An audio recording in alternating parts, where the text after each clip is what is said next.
Hello बच्चों। हम class 8th की ज्योग्राफी शुरू कर रहे हैं। आपको सोशल साइंस में ज्योग्राफी, हिस्ट्री और सिविक्स पढ़ना होगा। उम्मीद है अभी आपका सिलेबस यही होगा। 6th और 7th की बुक्स बदल चुकी हैं और 8th के एनसीईआरटी में अभी यही बुक होनी चाहिए। अगर किसी भी तरह का फ्यूचर में बदलाव होता है तो उसके बारे में हम देखेंगे कि क्या करना है और उसके अकॉर्डिंग नए सिलेबस के अकॉर्डिंग फिर आपको पढ़ाना शुरू करेंगे। लेकिन जब तक किसी तरह का बदलाव नहीं होता है तब तक हम इसी बुक को लेकर के आगे बढ़ेंगे।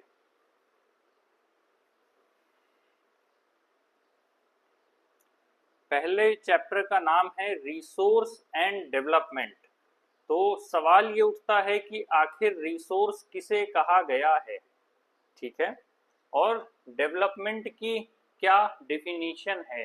इससे पहले की क्लासेस में अगर आपने थोड़ा बहुत पढ़ा होगा तो ग्रोथ और डेवलपमेंट जैसे टॉपिक्स पहले भी आपके चैप्टर, आपके सिलेबस में रहे हैं। तो ऐसे में ग्रोथ क्या है और डेवलपमेंट क्या है। डेवलपमेंट हमेशा क्वालिटेटिव एस्पेक्ट में होता है, जबकि ग्रोथ पॉजिटिव या नेगेटिव दोनों तरह से हो सकता है, ठीक है। तो ये बेसिक सी डेफिनेशन है। आगे हम रिसोर्स की बात करें तो रिसोर्स क्या है ये देखने की हम कोशिश करेंगे। यहाँ पर एक स्टोरी के माध्यम से समझाया गया है कि मोना और राजू अपनी अम्मा की हेल्प कर रहे हैं अपने घर के बर्तन को साफ करने के लिए। साथ ही उनके पास कुछ कपड़े हैं, कुछ बर्तन हैं, कुछ खाने पीने का सामान है, कंघी है, बॉटल ऑफ हनी है, बुक्स है, और ये सारी चीजें उनके पास है। तो उन्होंने पूछा कि ये सारी जो चीजें हैं, जितने भी ये आपके आइटम्स हैं, ये इम्पोर्टेंट क्यों हैं। या सिंपल वे में हम बात करें, आप अपने घर में सुबह से शाम तक जिन भी चीजों को यूटिलाइज करते हैं उनकी वैल्यू क्या है या उनका वेटेज क्या है। एग्जाम्पल के लिए, आप सुबह उठे तो आप जिसमें सो रहे थे वो क्या था, एग्जैक्टली वो बेड है। जब आप उठे अपने डेली रूटीन के लिए, आपने जो यूटिलाइज किया, आपका टब हो, आपका मग हो, आपका जग हो, आपके यूटेंसिल्स हो, उसके बाद आपकी चाहे वो कंघी हो, तेल हो, या जितनी भी तरह के आपने सुबह से शाम तक में जिन भी आइटम्स को यूटिलाइज किया, वो बेसिकली क्या है, क्वेश्चन मार्क, वो क्या है। वो सारी चीजें आपकी अपनी लाइफ को आसान बनाने के लिए यूटिलाइज की जाने वाली प्रोडक्ट्स हैं। आप जो भी चीजें सुबह से शाम तक यूटिलाइज कर रहे हैं वो आपकी लाइफ को आसान बनाने का काम कर रहे हैं। अगर कंघी है तो वो कंघी आपको बाल झाड़ने में हेल्प कर रही है। अगर वो हेल्प नहीं करेगी तो आप कैसे अपने बाल झाड़ेंगे। पॉसिबिलिटी है हाथों से, तो उतना बेहतर ढंग से नहीं कर पाएंगे। तो वो जो कंघी है वो क्या है, वो कंघी आपकी लाइफ में वैल्यू एड ऑन कर रही है। और जो भी चीज आपकी लाइफ में वैल्यू एड ऑन करती है उसको हम रिसोर्स कहते हैं। तो सुबह से लेकर के जितनी भी चीजें आपने यूटिलाइज की वो सब की सब रिसोर्स में आएंगी, ठीक है, क्योंकि उनकी एक वैल्यू है। भाई आपने जो भी चीजें सुबह से शाम तक यूटिलाइज की वो आपकी लाइफ में वैल्यू एड ऑन कर रहे हैं, वैल्यू पुट ऑन कर रहे हैं। तो वैल्यू पुट ऑन करने की वजह से या वैल्यू देने की वजह से वो सारी चीजें आपके लिए इंपॉर्टेंट हैं और इसीलिए उनको रिसोर्स कहा जाता है, ठीक है। ये डेफिनेशन है।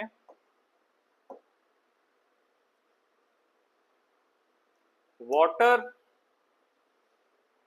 Electricity, rickshaw, vegetable and text book have something in common. इन सब के बीच कुछ ना कुछ कॉमन है।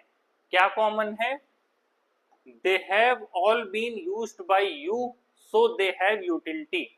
मतलब ये सारी चीजें आपके द्वारा इस्तेमाल की जा रही हैं तो ये आपके लिए एक यूटिलिटी क्रिएट करती हैं।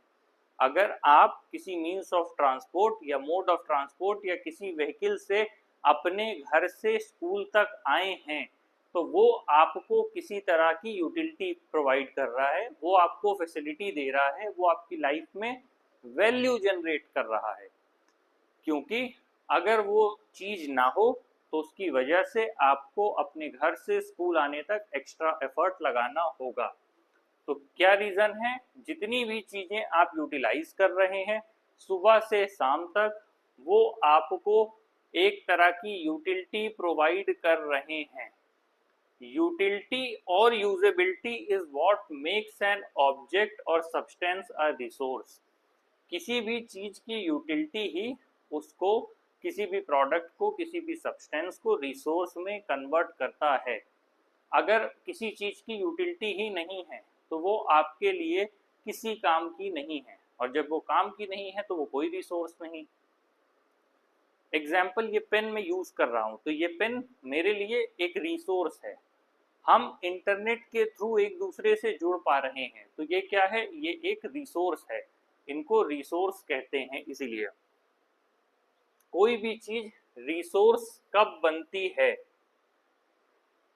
तो इट्स यूज और utility gives it a value. All resources have some value.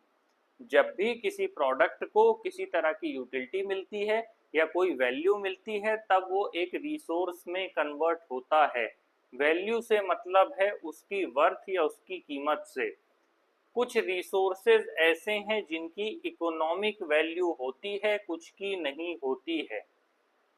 जैसे मतलब आपकी अगर लाइफ की बात की जाए तो आपके आसपास बहुत सी चीजें वैल्यूएबल हैं। जैसे आपकी लाइफ में फ्रेंडशिप वैल्यूएबल हो सकती है।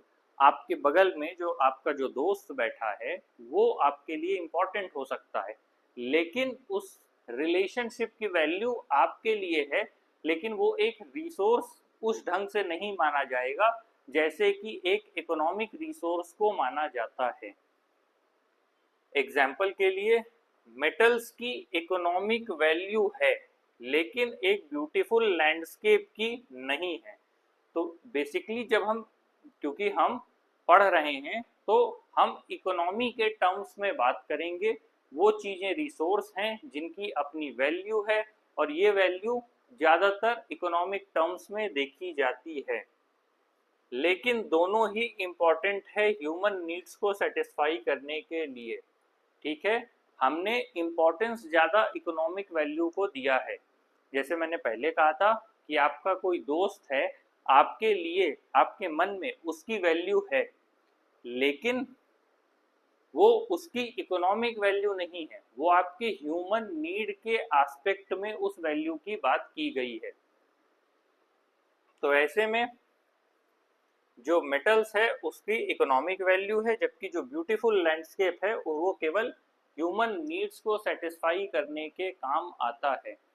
ठीक यहाँ पर पेटेंट दिया है। पेटेंट का मतलब क्या होता है?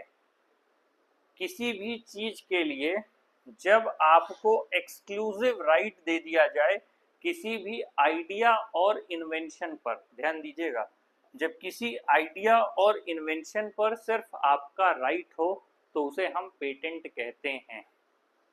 जैसे आप गाड़ी चलाते हैं या आपने कार देखी होगी, उस कार में जो हम सीट बेल्ट लगाते हैं, उस सीट बेल्ट को का आइडिया जिस पर्सन ने दिया था उसने उसको पेटेंट कराया।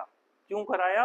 क्योंकि उसने एक आइडिया दिया, एक इन्वेंशन दिया सोसाइटी को, जिसकी हेल्प से वो लोग लंबे समय तक इजीली अपनी कार को सेफली ड्राइव कर सकते थे। सीट बेल्ट क्या था? सीट बेल्ट किसी कार के लिए एक सेफ्टी फीचर था। तो जब ये आइडिया आया, जब ये इन्वेंशन हुआ, तो इसके ओनर ने इसको पेटेंट करवा लिया। इसी को पेटेंट करवाना कहते हैं। किसी भी नए आइडिया और इन्वेंशन को अपने नाम पर सेव करवा लेना, जिससे कि कोई दूसरा व्यक्ति उसको यूटिलाइज ना कर सके, और अगर वो यूटिलाइज करेगा तो उसके बदले उसे उस व्यक्ति को जो उसका ओनर है, जिसने पेटेंट कराया है, उसको कुछ ना कुछ देना होगा। कुछ रिसोर्सेज ऐसे हैं जो इकोनॉमिकली वैल्यूएबल टाइम के साथ होते जाते हैं। आप ऐसे बात करिए कि अगर आपके घर में दादी या नानी हैं, जो उनकी होम रेमेडी है, जो उनके घरेलू नुस्खे हैं, उसकी कोई भी कॉमर्शियल वैल्यू आज नहीं है, लेकिन क्या हो अगर उसे पेटेंट करा लिया जाए और एक मेडिकल फर्म को अगले दिन बेच दिया जाए, तो ये इकोनॉमिकली वैल्यूएबल हो जाएगा। कहने का मतलब जो आपकी दादी हैं, वो जो अपने घरेलू नुस्खे आपको देती हैं या आपके परिवार के अन्य सदस्यों को देती हैं, जिसकी वजह से आपकी बीमारी या चोट जल्दी ठीक हो जाती है, तो उसका कोई भी कॉमर्शियल वैल्यू नहीं है। अगर हम मेडिकल फर्म से बात कर लें और उसके बाद उसको उस आइडिया को पेटेंट करा लें, तो पॉसिबिलिटी है कि उस आइडिया का कॉमर्शियल वैल्यू हो जाएगा, वो पेटेंट हो जाएगा और उससे हमें पैसा मिलने लगेगा। एग्जाम्पल के लिए, किसी को घुटने में दर्द है या घुटने में चोट लगी है। अब आपकी दादी ने सलाह दिया कि इसमें तेल गरम करो, लहसुन गरम करो, प्याज गरम करो और चमसूर और अदर कुछ चीज़ें, ऐसे मसाले हैं जिनको उसमें डाल लो और उनको गरम करने के बाद अपने घुटने पे लगा लो, तो इससे तुम्हें आराम मिलेगा। तो इसकी कोई भी इकोनॉमिक वैल्यू नहीं है, लेकिन आप गए एक किसके पास, मेडिकल फॉर्म के पास, जो नी की ट्रीटमेंट करती थी। आपने उनसे बात किया कि हम एक ऐसा पेस्ट तैयार करेंगे और उसको पैकेट में भर के सेल करेंगे कि उस पेस्ट से आपके घुटने का दर्द इजीली ठीक हो जाएगा as per comparison to other medicine. तो आपने जब इसे सेल किया, इस आइडिया को जब आपने सेल किया, तो अल्टीमेटली उस मेडिकल फर्म ने उसे आपसे खरीद लिया। तो ये आइडिया आपने पेटेंट करा लिया कि हम इसे एज अ पेस्ट बना के मार्केट में उतारेंगे और इससे बेनिफिट होगा। तो ये क्या था, एक घरेलू आइडिया जिसकी कोई कॉमर्शियल वैल्यू नहीं थी, आपने उसको पेटेंट करा के उसको मेडिकल फर्म को सेल करके उसको एक रिसोर्स में कन्वर्ट कर दिया और अब उस आइडिया की कॉमर्शियल वैल्यू है। तो पेटेंट ऐसे काम करता है।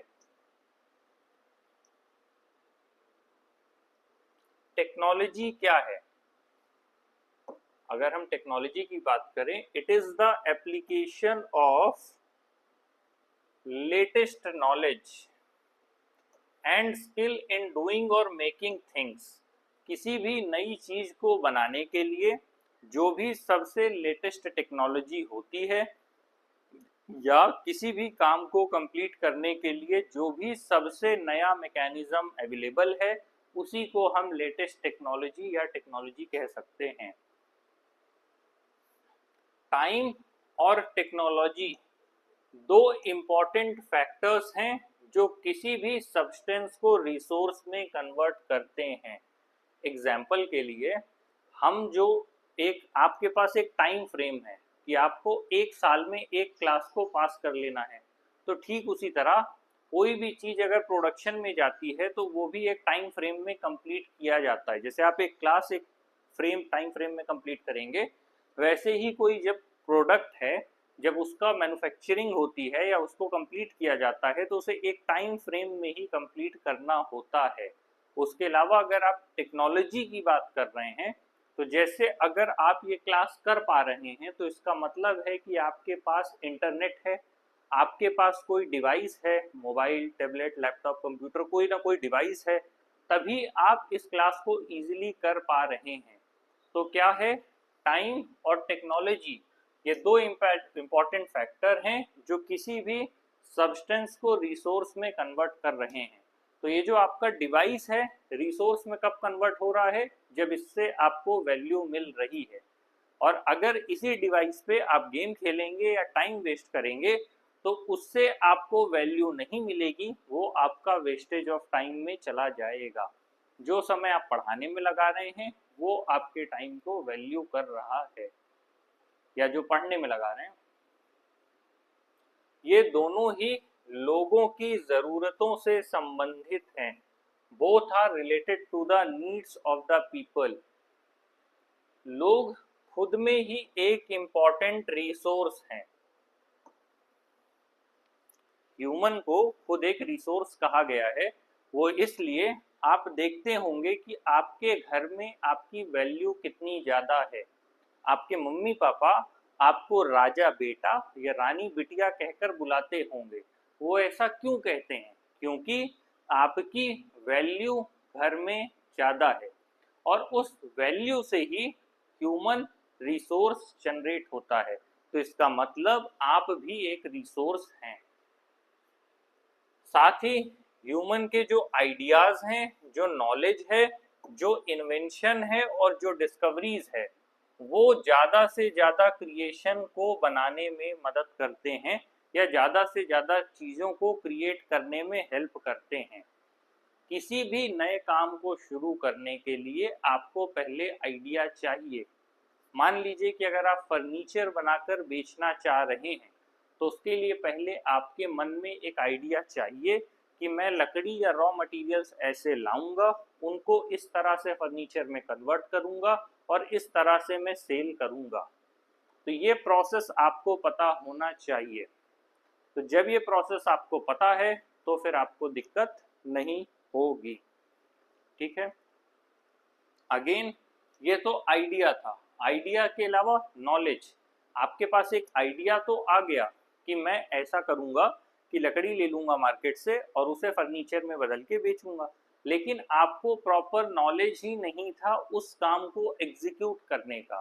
भाई आपके पास किसी चीज का आइडिया होना एक बात है, उस आइडिया को एग्जीक्यूट करना अलग बात है। तो आइडिया को एग्जीक्यूट करने के लिए आपको सबसे ज्यादा जरूरत है किसकी? नॉलेज की। Again inventions and discoveries.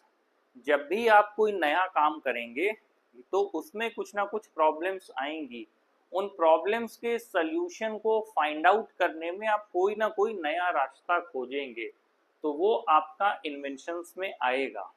और डिस्कवरी में का मतलब है कि किसी नई प्रॉब्लम के सल्यूशन को ढूंढने के क्रम में कुछ चीजें ऐसे पहले से एग्जिस्ट करती हैं जो आपके प्रॉब्लम को सॉल्व करने में मदद करेंगी, उसी को हम डिस्कवरीज कहते हैं।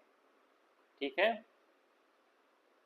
साथ ही जितनी भी डिस्कवरी या इन्वेंशन है वो एक से दूसरे की तरफ लेकर के जाती हैं या ज़्यादा से ज़्यादा रिसोर्सेस को क्रिएट करने में हेल्प करती हैं।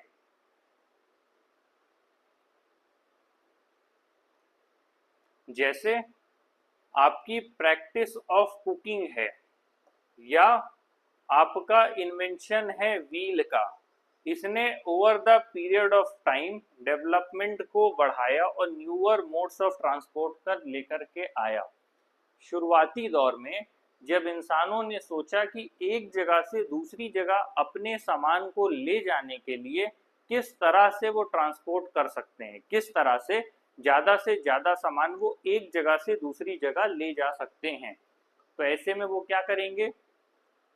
शुरुआती दौर में उन्होंने प्रयास किया, लेकिन उन्हें लगा कि जब ज़्यादा सामान ले जाना है तो उन्होंने फिर एक पहिया बनाया जो कि संभवतः लकड़ी का रहा होगा या किसी रॉ मटेरियल का रहा होगा। धीरे धीरे वो गोल पहिया अलग अलग साइज में छोटे से बड़े तक लेकर के वो लोहे का होने लगा।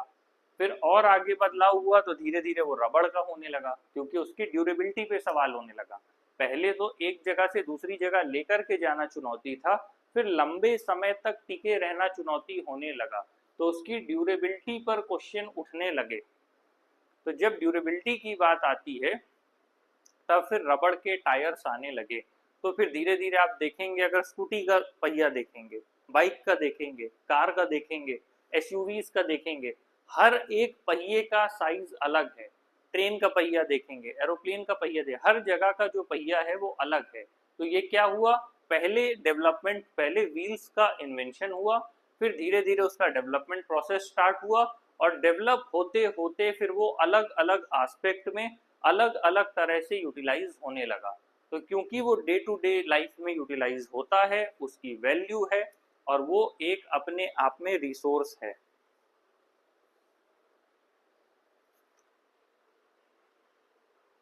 साथ ही वो टेक्नोलॉजी जो हाइड्रो इलेक्ट्रिसिटी बनाने में यूटिलाइज होती है, जैसे जब पानी ऊपर से टरबाइन पर गिरता है तो वो हाइड्रो इलेक्ट्रिसिटी को जनरेट करता है।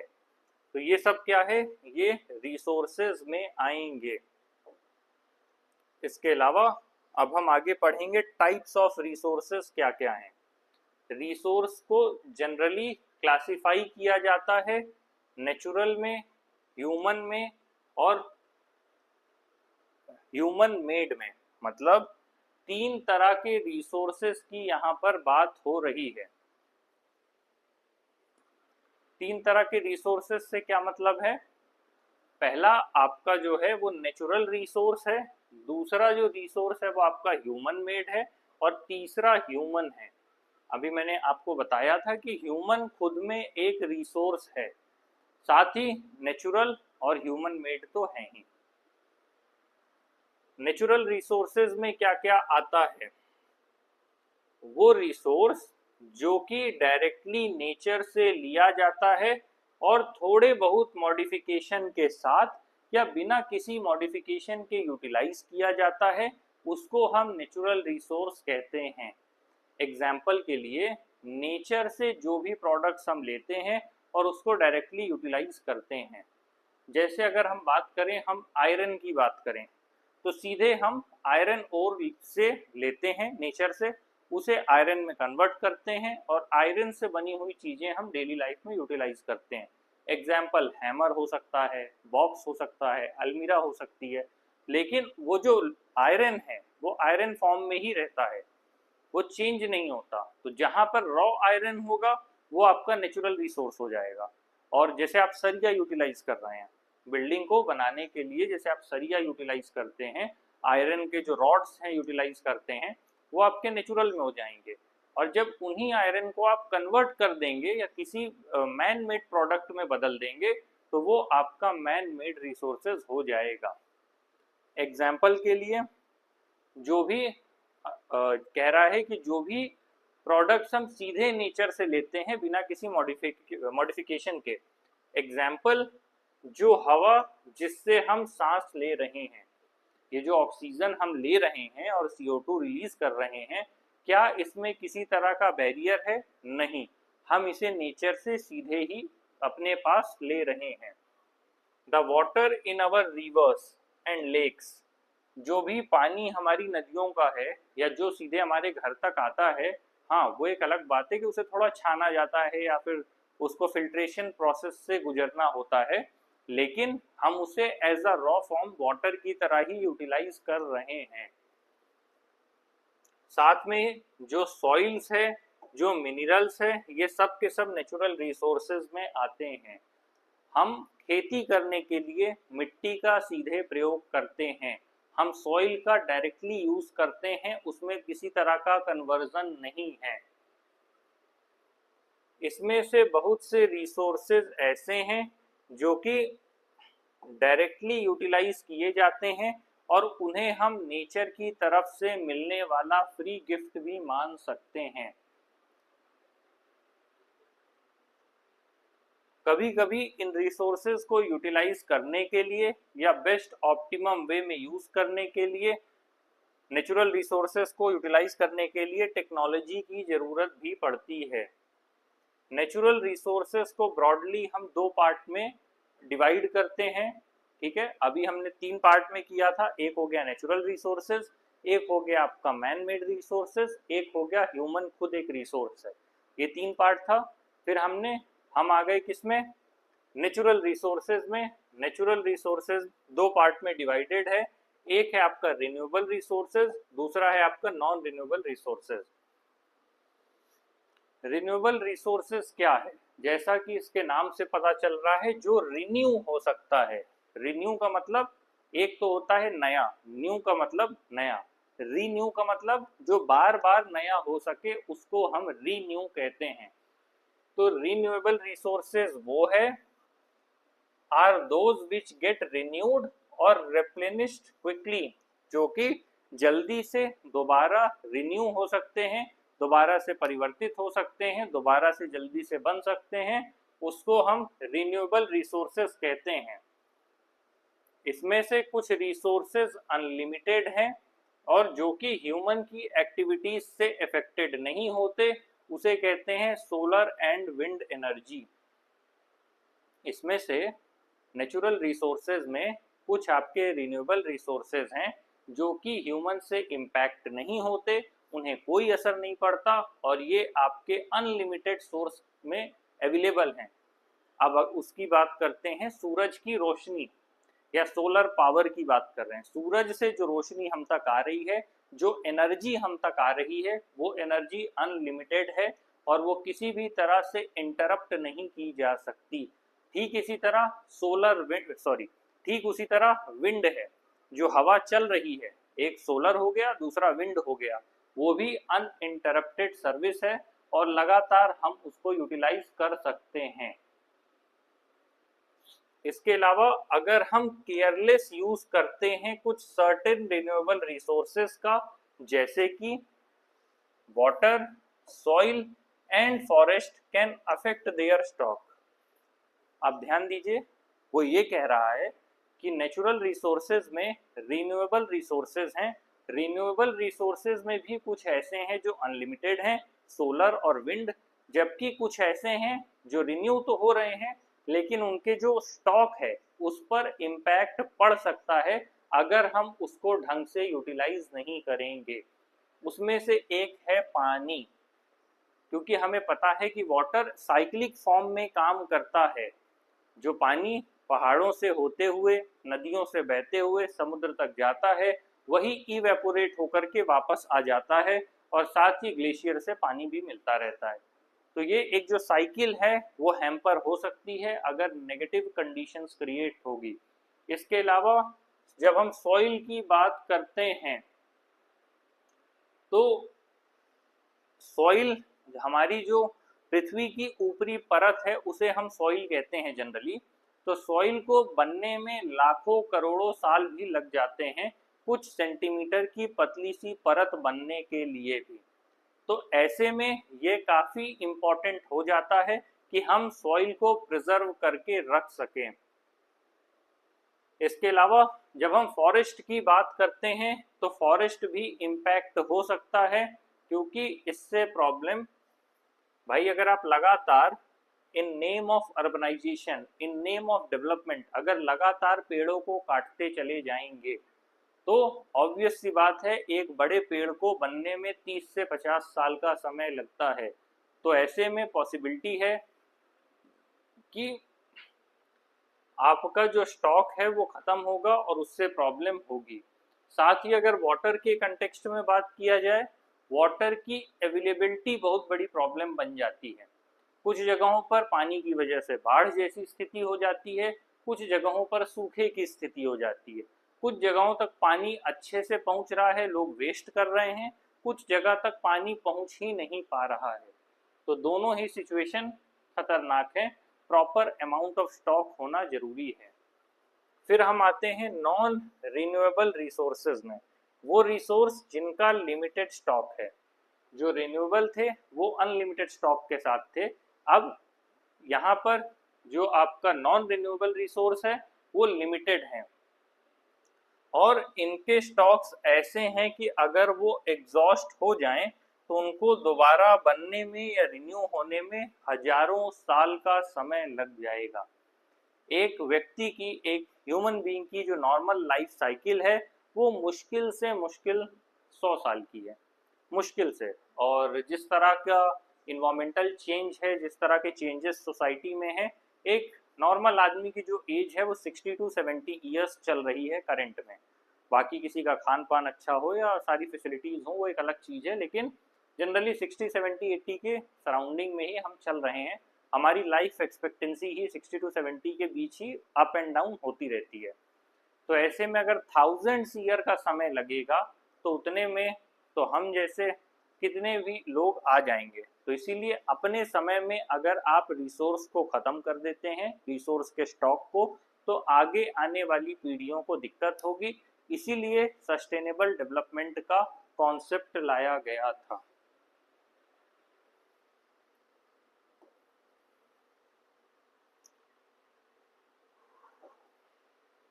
तो इसे हम नॉन रिन्यूएबल रिसोर्सेज कहते हैं। इन रिसोर्सेज में आता है कोल, पेट्रोलियम और नेचुरल गैस, अगर कोल खत्म हो जाए तो उसे वापस से बनने में कई सौ साल का समय लग सकता है। तो ऐसे में नॉन रिन्यूएबल में कोल है, पेट्रोलियम है, आए दिन आप सुनते हैं कि पेट्रोल के दाम बढ़ गए, नेचुरल गैस या सीएनजी के दाम बढ़ गए। उसका यही रीजन है कि जो लगातार प्रोडक्शन है वो नहीं हो पाता, तो इस तरह की बातें आपको सुनने को मिलती हैं। साथ ही जो नेचुरल रिसोर्सेज हैं इनका डिस्ट्रीब्यूशन नंबर ऑफ फैक्टर्स पर डिपेंड करता है, फिजिकल फैक्टर्स स्पेशली। आपका हो गया टेरेन, क्लाइमेट एंड एल्टीट्यूड। और यही रीजन है कि पूरे अर्थ में ये अलग अलग जगह पर अलग अलग मात्रा पर पाया जाता है। अब मान लीजिए कोई डिफिकल्ट एल्टीट्यूड पर कोई रिसोर्स है तो उसको निकाल कर लेकर के आ पाना एक क्रिटिकल कंडीशन है।